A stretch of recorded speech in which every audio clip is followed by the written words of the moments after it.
Here I have POCO C50, and today I'm going to show you how to enter Fastboot mode on this device. So to do this, firstly you have to turn your device off by holding down power key.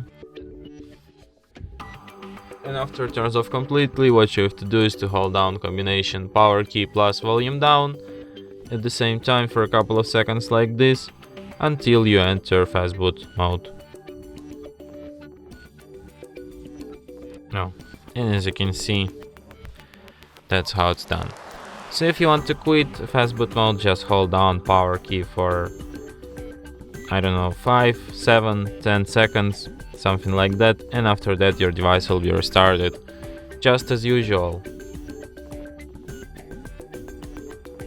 And that's it. Thanks for watching. If you find this tutorial useful, don't forget to hit that like button and subscribe to our channel.